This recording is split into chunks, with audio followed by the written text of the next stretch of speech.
ठीक है। तो very generalised information but we need to understand. तो ये 4 किस्म की यूटिलिटीज होती हैं जो कि हमें सोचनी चाहिए, या किसी भी प्रोड्यूसर्स को भी और किसी कंज्यूमर्स हैं दोनों को।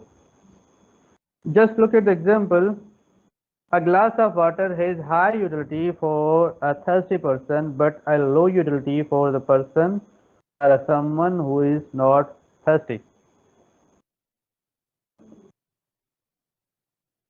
You got the concept from the example which defines the utility.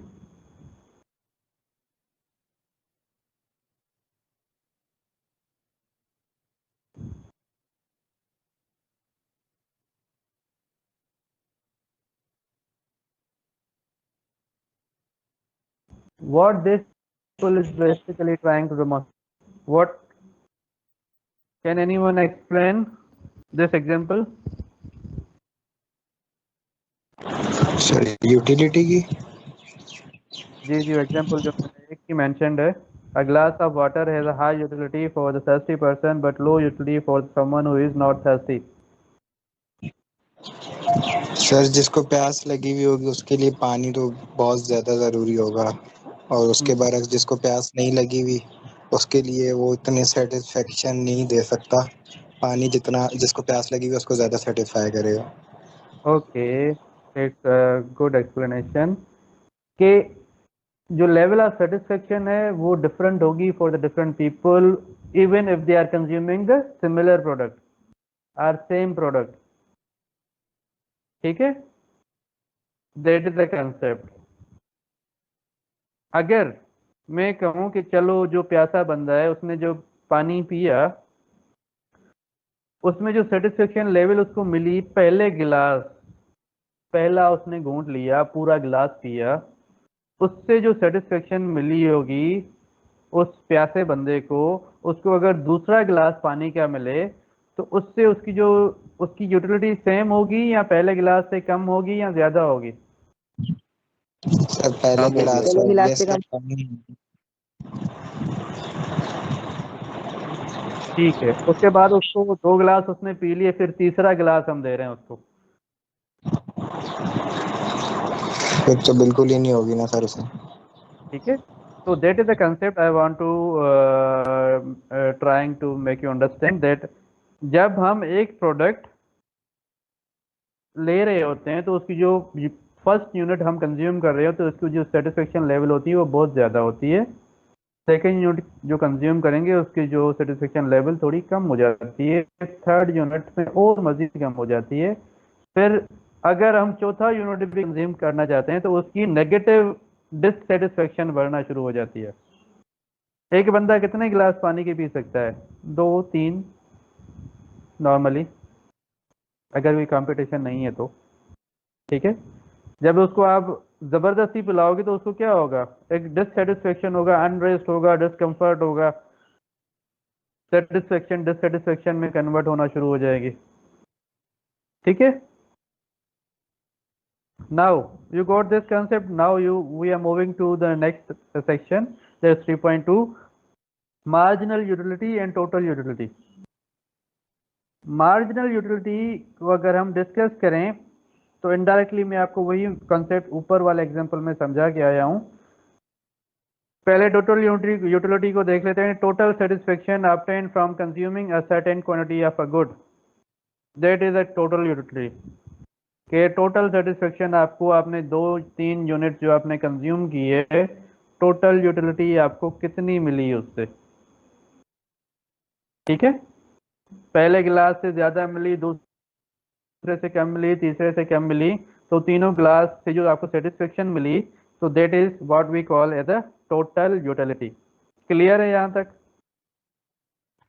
Yes sir. उसके बाद हम बात करते हैं मार्जिनल यूटिलिटी की। Marginal utility is basically additional satisfaction gained from consuming one more unit of a good. हमने पानी का एक गिलास किया, अच्छी सेटिस्फेक्शन मिली, दूसरा यूनिट कंज्यूम किया, दूसरा गिलास हमने पानी का पिया, उससे हमने एडिशनल सेटिस्फेक्शन मिली तो जरूर ना। भले वो पहले से कम मिली हो, but still that was satisfaction you gained by consuming one more unit. That is what we call as a marginal utility. Any satisfaction we are getting by consuming one more unit of the similar product, that is what we call as a marginal utility. Clear है? Yes, sir. ठीक, उसके बाद relationship इनका क्या है, नीचे देख लें। T U is your total utility increases at a decreasing rate, यानी कि वो शुरू में बढ़ रही है फिर नीचे आ रही है। ठीक है। उसके बाद marginal utility decreases as consumption increases. Marginal utility जो लेवल है, अगर आप कंजप्शन उसको बढ़ाते जाएंगे तो आपकी जो मार्जिनल यूटिलिटी है bye consuming one more unit, वो ऐसा ऐसा कम होती जाएगी। क्लियर है?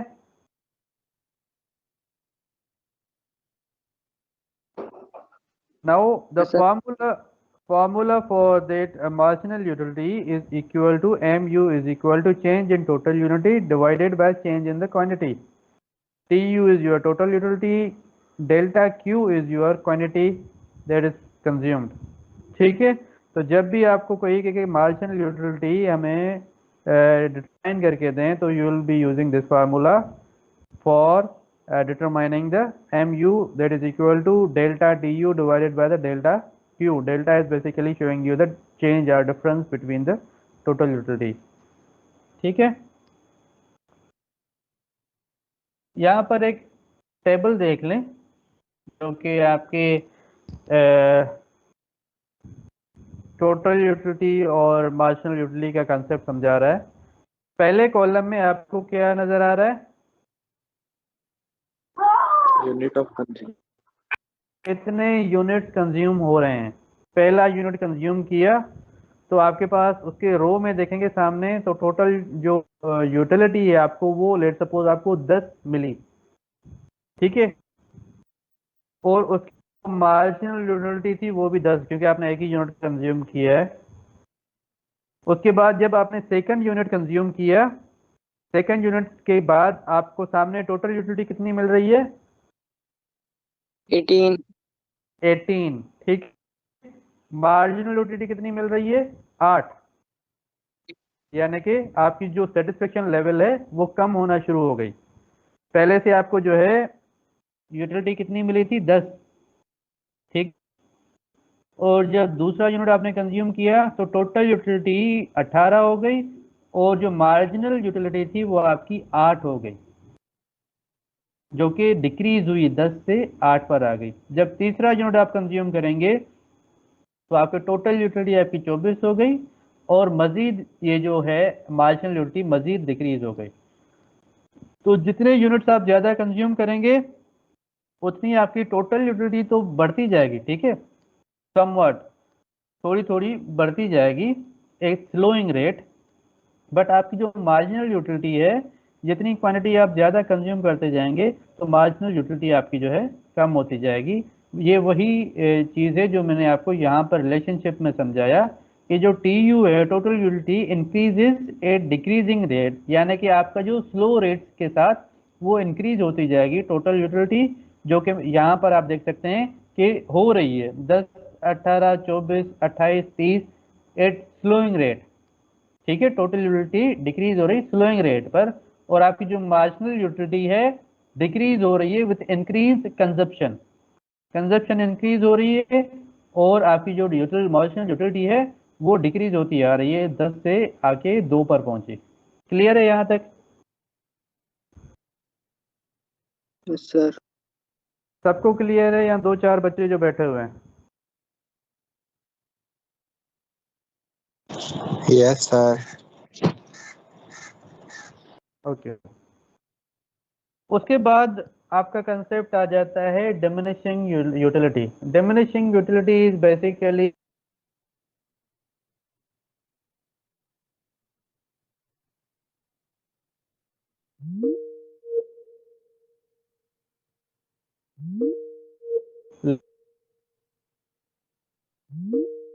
As a consumer consumes more units of goods, the additional satisfaction, that is MU, indirectly we can say, decreases. Explanation: first unit high satisfaction, additional units less satisfaction, eventually zero or even negative satisfaction जब आप जो है ज़्यादा units consume करना शुरू करेंगे. Just give me a minute.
जी sorry for the inconvenience.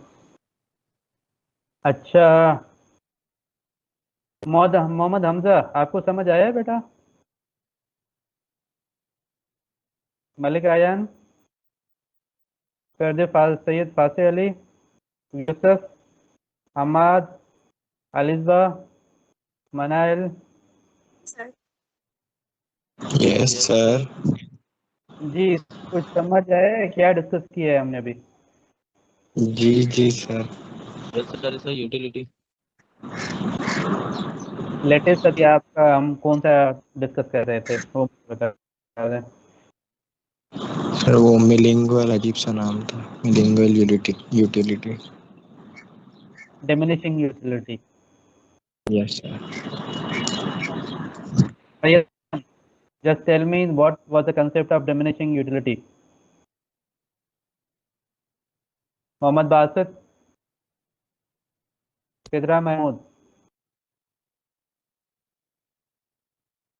Captain, Hafsa Kausar.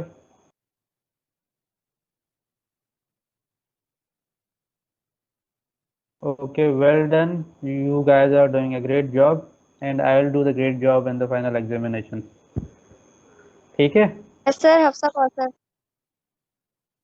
ठीक है. उसके बाद आपके जब नंबर्स कम आए ना, please don't come to my office.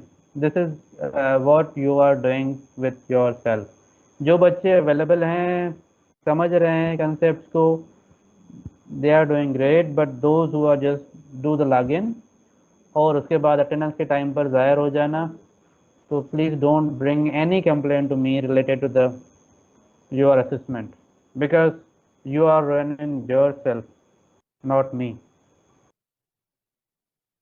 अच्छा, इसको आगे देख लेते हैं थोड़ा. Law of diminishing marginal utility. As a consumer जितने हम यूनिट ज़्यादा कंज्यूम करेंगे किसी एक प्रोडक्ट के, तो वक्त के साथ या उसके जो है कंजप्शन के साथ आपकी जो है सेटिस्फेक्शन लेवल कम होती जाएगी. अल्टीमेटली वो ज़ीरो तक भी पहुंच सकती हैं या नेगेटिव सेटिस्फेक्शन या जिसको आप डिससेटिस्फेक्शन कहते हैं वो हो जाती है. जिसमें मैंने आपको एग्जांपल सवेरे दी थी पानी के गिलास की. अगर प्यासा बंदा पानी के गिलास पहला पिएगा बहुत रिलैक्स हो जाएगा, दूसरे पिएगा और मज़ीद थोड़ा रिलैक्स होगा, तीसरे में थोड़ा और शायद गुंजाइश बचे तो रिलैक्स होगा, जब चौथा गिलास उसको पिलाएंगे तो वो तंग हो जाएगा. ठीक है? So that is what we call as a diminishing utility concept. Law of diminishing marginal utility. Clear है? Just look at Yes. example. Eating slices of cheese. Pizza slices आप खा रहे हैं, first slice very satisfying, second slice less, fifth slice में कहा discomfort. ठीक है, that is what we call as the law of diminishing marginal utility. अच्छा, graphical representation, इसको थोड़ी देख लेते हैं हम, ग्राफिकली इसको कैसे हम डिफाइन करते हैं। तो यहाँ पर देखें, आपको जो है टोटल यूटिलिटी आपने ये नंबर ऑफ यूनिट्स हैं बर्गर के 1 2 3 4 5 6 एक्स एक्सिस में, और वाई एक्सिस में आपने यूटिलिटी को let suppose period wise rank किया हुआ है। पहला बर्गर खाया हमने, जो है टोटल यूटिलिटी हमें लेट सपोज 8 मिली। दूसरा हमने कंज्यूम किया, हमें जो है टोटल यूटिलिटी हमारी 13 तक पहुंच गई। ठीक है, तो पहले से हमें कितनी 8 पॉइंट्स मिले थे, दूसरे से हमें जो है 5 पॉइंट्स मिले लेट सपोज। तीसरा बर्गर खाया तो हमारी जो 13 से वो 17 18 तक पहुंच गई, और चौथा खाया तो 20 तक हम पहुंच गए। उसके बाद जो सेटिस्फेक्शन लेवल है कम होना शुरू हो गया। ठीक है, इस तरफ ग्राफ आएगा, समझ आ रहा है ग्राफ, ये रेड लाइन कि Yes, पहले sir. यूटिलिटी आपको सेटिस्फेक्शन sir. बढ़ रही थी, उसके बाद जब मैक्सिमम यूटिलिटी आपको अचीव हो गई तो वहां से फिर डाउनफॉल शुरू हो जाता है। उससे ज़्यादा आप अगर कंज्यूम करोगे किसी प्रोडक्ट को तो उसकी जो है सेटिस्फेक्शन लेवल डिक्रीज होना शुरू हो जाएगी, वो 0 तक आ जाएगी, उससे मे भी फिर नेगेटिव होना शुरू हो जाए। नीचे वाले ग्राफ में आप देखेंगे तो यहाँ पर जो है ये मार्जिनल यूटिलिटी के कंसेप्ट को शो कर रहा है। यहाँ पर आपकी एक यूटिलिटी है, मार्जिनल यूटिलिटी, और यहाँ पर वही जो number of units of a burger consumed. तो पहला बर्गर जो है उसमें 8 यूटिलिटी थी ना, टोटल यूटिलिटी लेट्स सपोज यहाँ 8 थी, तो यहाँ पर भी आप देख रहे हैं कि टोटल यूटिलिटी 8 थी, तो मार्जिनल भी 8 ही होगी। सेकंड बर्गर आपने खाया तो उसके बाद पहले आपको 8 थी, तो उसके बाद जो सेकंड बर्गर से था, फॉर एग्जांपल आपको 6 मिली सेटिस्फेक्शन, फिर आपको 5 मिली, 3 मिली, 0 तक आप पहुंच गए। ठीक है, उसके बाद वो नेगेटिव मार्जिनल यूटिलिटी भी शुरू हो जाती है अगर आप ज़बरदस्ती से किसी को ठूसेंगे बर्गर। तो that is what we call as a graphical representation, how we can explain this concept in the graph. और ये जो है ना आपके एग्जाम में आ सकते हैं कि ग्राफिकली रिप्रेजेंटेशन करके दिखाएं मार्जिनल यूटिलिटी की along with some numerical example. ठीक है, तो ये भी जो आपका वही मार्जिनल यूटिलिटी का ही कंसेप्ट है।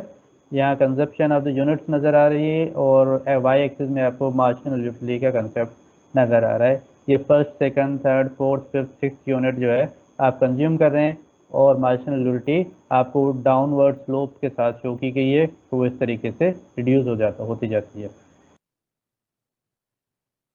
So this is again the similar concept along with the table. On the first column you can see here quantity and marginal utility in the second column and total utility in the third column. तो marginal utility जो है आपकी जो है कम होती आ रही है। यहाँ पर आप सेकंड कॉलम में देखेंगे तो आपकी पहले 85, 79, 73, 6, 14, 0, उसके बाद टोटल यूटिलिटी आपकी जो है आहिस्ता आहिस्ता वो बढ़ती जाएगी, पर मार्जिनल यूटिलिटी आहिस्ता आहिस्ता वो 0 की तरफ आ जाएगी। Let suppose you can see here, पहला ग्राफ जो ऊपर यहाँ पर ये वाला नज़र आ रहा है आपको, that is related to the total utility. ठीक है, वो बढ़ती जा रही है, एक पॉइंट आएगा जब मैक्सिमम यूटिलिटी मिल जाएगी तो वो डाउनवर्ड होना शुरू हो जाएगा। और ये वाला जो है मार्जिनल यूटिलिटी का है, जिसमें देखेंगे तो टोटल आपकी जो है आके यहाँ पर 0 की लाइन एक्स एक्सिस को टच करेगी, तो दैट इज योर 0 यूटिलिटी। अच्छा, उसके बाद यहाँ पर देखें T U curve and M U curve, वो जो मैं आपको ऊपर दिखा के आया हूँ। अच्छा, उसके बाद कंसेप्ट है आपका जो है marginal benefit and marginal cost curve का। Marginal benefit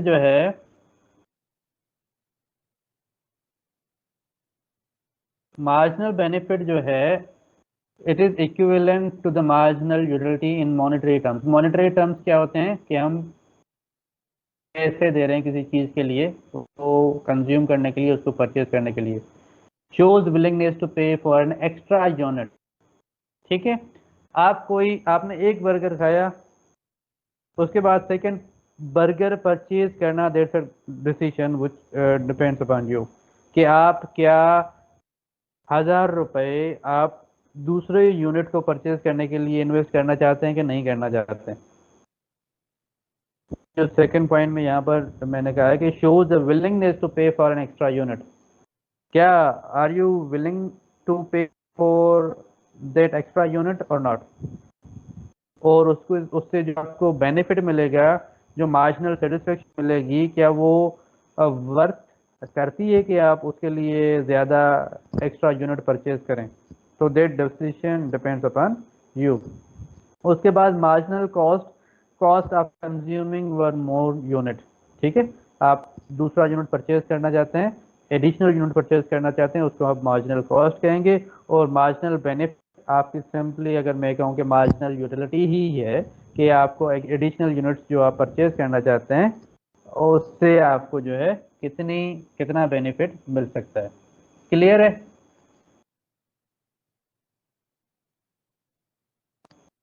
Yes, sir. Yes sir.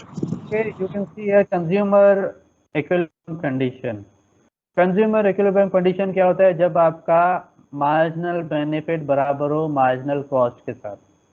ठीक है, that is what we call as a consumer equilibrium condition. और आपका ऑप्टिमल पॉइंट होता है जब जहाँ पर आपका जो मार्जिनल बेनिफिट मार्जिनल कॉस्ट के साथ बराबर हो। This is what we call as a optimal decision point. ठीक है, सर ये मार्जिनल कॉस्ट क्या होती है? परचेजिंग वन एक्स्ट्रा यूनिट और एडिशनल यूनिट। ठीक है, ओके ओके। अच्छा ये सिंपल कंसेप्ट आप याद रख लें। अगर आपका मार्जिनल बेनिफिट ज़्यादा है मार्जिनल कॉस्ट के कंपैरिजन में, normally we do consume more. अगर आपका मार्जिनल बेनिफिट लेस है, then the cost marginal cost of that additional unit we consume less. But if marginal benefit is equal to the marginal cost, then we have the maximum satisfaction at this point. And this is the graphical representation for that situation that we have talked about. Red line आपका जो है marginal cost को show कर रहा है और blue line आपका show कर रहा है मार्जिनल बेनिफिट को। ठीक है, तो ये जो पॉइंट ई है that is basically the equilibrium position, जहां पर आपका मार्जिनल बेनिफिट बराबर हो रहा है मार्जिनल कॉस्ट के। ठीक है, and we are getting the maximum satisfaction at this point. ठीक है, the concept of utility provides the foundation of consumer behavior. By comparing marginal benefit and marginal cost, consumers make rational decisions to achieve maximum satisfaction. The law of diminishing marginal utility explains why demand curves slope downwards and why consumers diversify their consumption. So this is a conclusion for today's lecture. I hope you have understood the different concepts that we have discussed. If not, please ask the question and I can repeat for you guys. If all is clear, then allow to start a bye bye.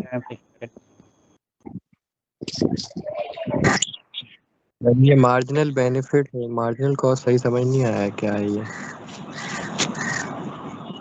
अच्छा मैं repeat कर देता हूँ। Marginal benefit ये है कि अगर आपने एक बर्गर खाया, आप दूसरा बर्गर खाना चाहते हैं, उससे आपको सेटिस्फेक्शन कितनी मिलनी है।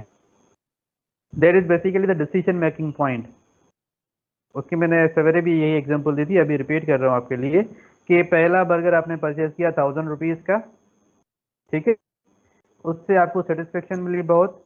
और दूसरा बर्गर जो आप अगर परचेज करेंगे तो उसके लिए भी आपको 1000 रुपीज़ ही देना पड़ेगा ना, वो आपको 500 देगा। ठीक है, तो क्या मेकिंग दैट डिसीजन वर्थफुल है आपके लिए, आपके नज़र में, कि आपको क्या वो सेटिस्फेक्शन मिलेगी जो पहले से आपको मिलनी थी, या लेट सपोज उतनी नहीं मिल रही फिर भी आपको जो 80% सेटिस्फेक्शन मिलेगी। आपको भूख ज़्यादा लगी है, एक बर्गर से पेट नहीं भरा, तो you will make a decision कि फिर भी मुझे फ़ायदा हो जाएगा अगर मैं दूसरा यूनिट कंज्यूम करूँ तो। That is what we call a the marginal benefit. ठीक है। और marginal cost is simply the cost of purchasing an additional burger. That is marginal cost. Okay sir, ठीक है। Thank you.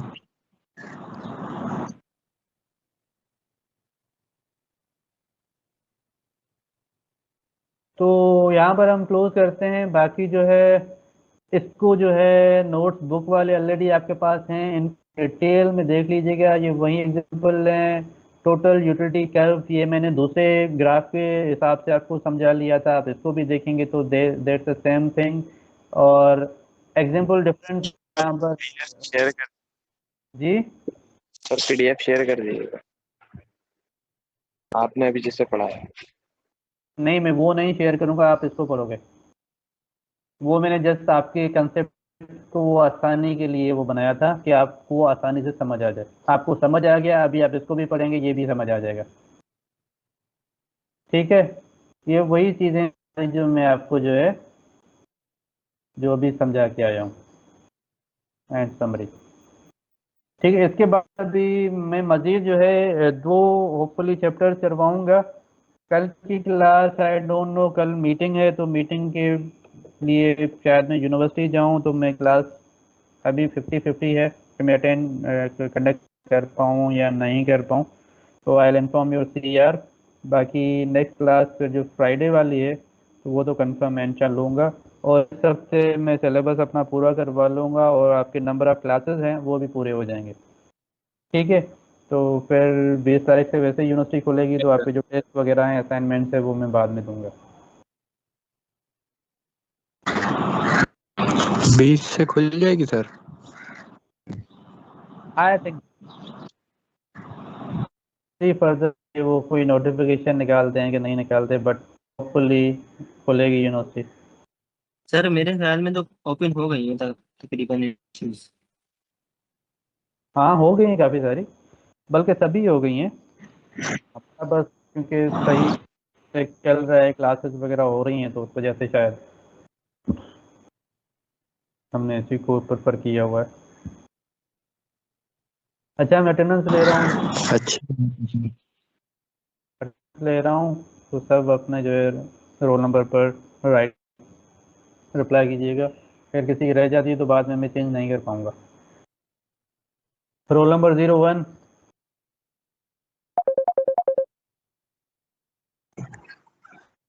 Roll number 02, 03, sir present 02 sir 03 present. 04, roll number sir 04। 02 present है। जी मैंने कर दी है आपकी। 04 एब्सेंट है। Ubaid, are you available? Yes sir, मैं absent student के नोट कर रहा हूँ। ठीक है जी जी। तो 01 एब्सेंट है, उसके बाद 04 एब्सेंट है, यस सर। 06,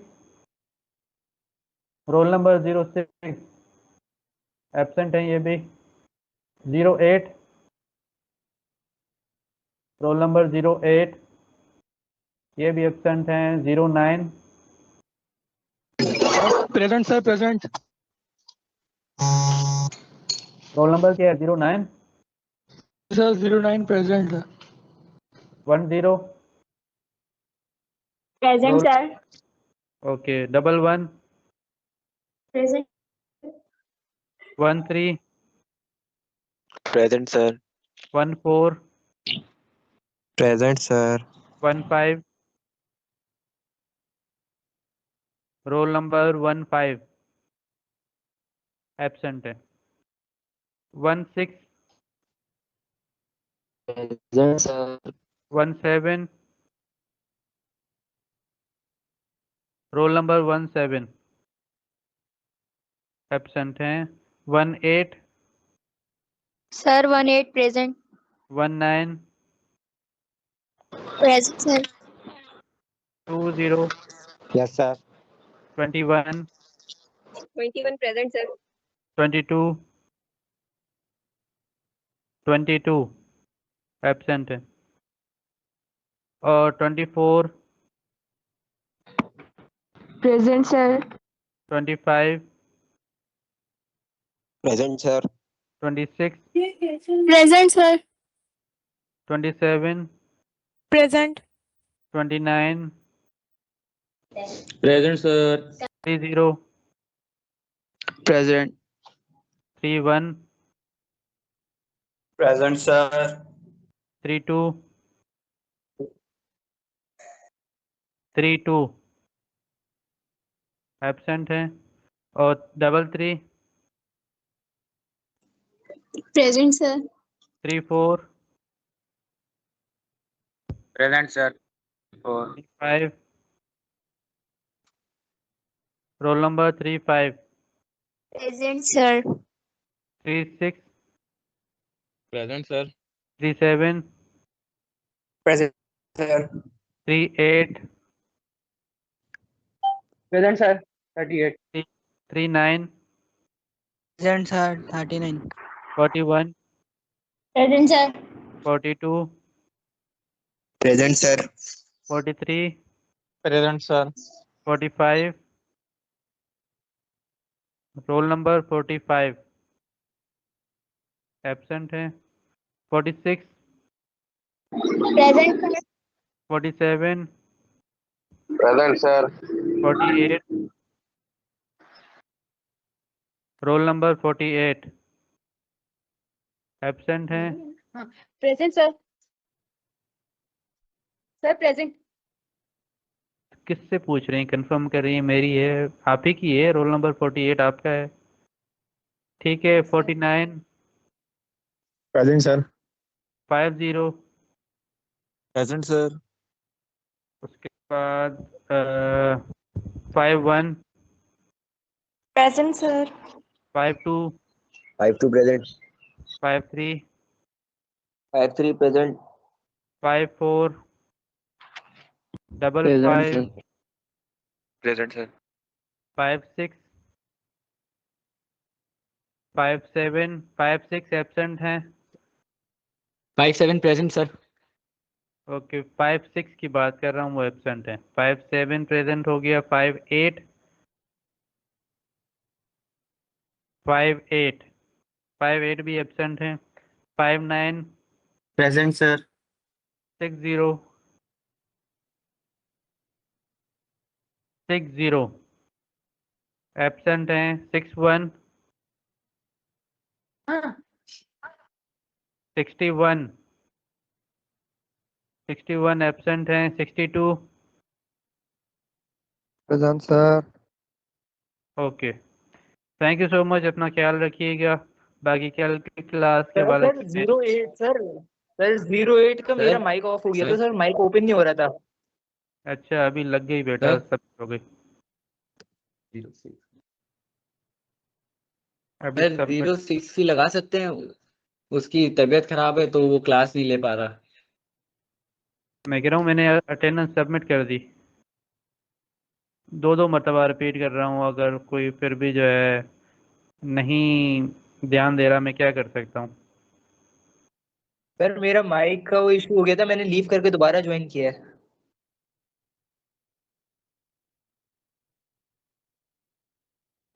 क्या जी